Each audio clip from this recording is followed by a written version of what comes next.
I want to ask you about graffiti because you're when you talk about writing graffiti, you're talking about tagging and bombing and not gang graffiti initially. You're writing hip hop graffiti, Reverie. Yes. Were you ever part of a graffiti crew?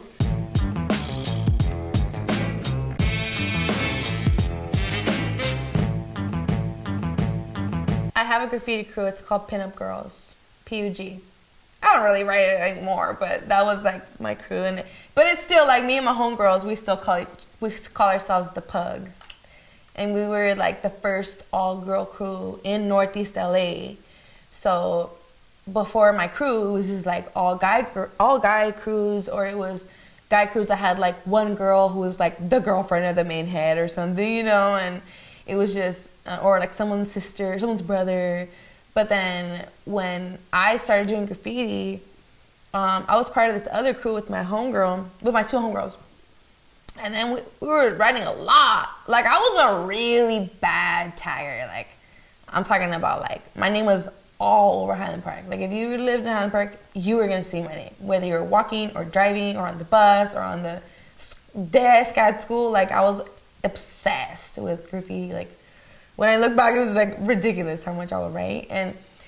But anyways, people started saying, oh, my God, I've been seeing you up. Everyone was seeing me up. And then I was like, I think my homegirl Brandy, she was like, we should make our own crew. Like, here we are writing for this crew, and like, we should make an all-girls crew. And I was like, hell yeah, let's make an all-girls crew. And at the time, I was super into pinup girls. I had this obsession with pinup girls. I would always have them like on my binder and like in my room. And I just really liked that fashion, and I really liked the femininity and the sexuality and how it was like marketed and just empowering with women, you know. And I was like, why don't we name it Pinup Girls? And then when I said that name, that was it. They were like, that's it, that's the name. And then my homegirl Giselle, she was like, oh, and that could be putting up graffiti, because like PUG, putting up graffiti, Pinup Girls. We made all these other painting your garage, you know. We made all these different acronyms for Pug. And so that was it. And I remember we made it when we were walking down the LA River. We used to paint a lot in the LA River. We would steal spray cans from anywhere we could. I remember this one time we walked out with like 30 cans, and we kept going back to that spot. It was a Michael's. And then one day we went back and they locked all the spray paint. We would take the metro and the bus to like white neighborhoods, like Pasadena, like where people don't have like little Mexican kids stealing the spray cans, because we knew they would be open. We knew the spray can would be open. So we would target those places until they would start locking them up. We were bad. Now, when I go through Highland Park, I do see an extreme amount of graffiti, more than other areas. There's a Home Depot right over there off of Figueroa. In Cypress Park. Yeah, Cypress Park. There is so much graffiti in like 3 or 4 block area from there. I don't know if it's just there's more writers over there or they do less painting of the walls. But when I go through there, I notice like there's a lot of writing going on over here. Yes. I would say in Northeast Los Angeles, it's definitely one of the pockets that has the most graffiti in LA, like for sure. Like there's other pockets, like I wouldn't be able to identify them, but I've seen them around. And whenever I go there, I'm like, oh, this always has a lot of graffiti here. But I know that Northeast LA has a lot of graffiti, and we have always had a lot of graffiti. Like it's really part of the culture in Northeast LA, yeah. And also the main varrios over there, sometimes they recruit from the tagger crews. They always recruit from the tagger crews. They always. When I was kicking it, I wasn't always kicking it with the gang, but the reason I started kicking it with the gang is because the crew that I was kicking it with all started getting in Highland Park. And then it was like one person got in, and then the rest of us were like, man, how are they going to get in Highland Park? What the hell? And then it was like another person, and the next you know, like we're all kicking with the gang, you know, and it's like, oh shit. It's kind of how it happens.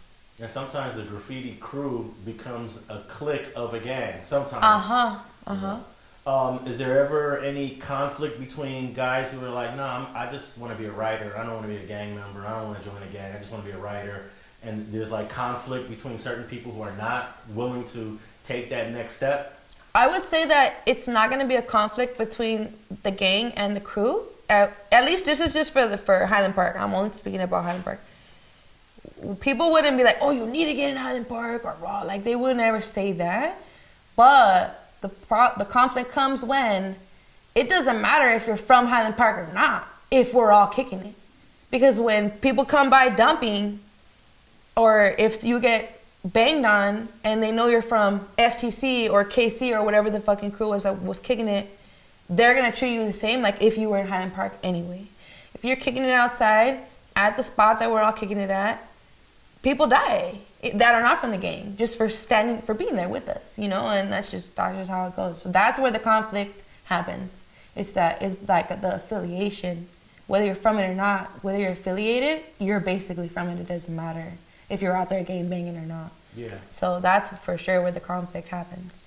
Yeah, that's unfortunate because when, like you said, when they come through with the straps and they're shooting, they're not asking questions. No. They just see you're in this neighborhood, you're enough of a target to become a victim. You're kicking with the op, then you're op.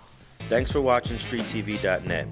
If you're not subscribed, please hit that button below and click the bell to receive alerts and notifications. Feel free to comment below so you can give us your feedback, and be sure to watch the 2 related episodes to the right. If you want to support this platform or follow us on social media, visit the links in the description. And thanks for watching StreetTV.net.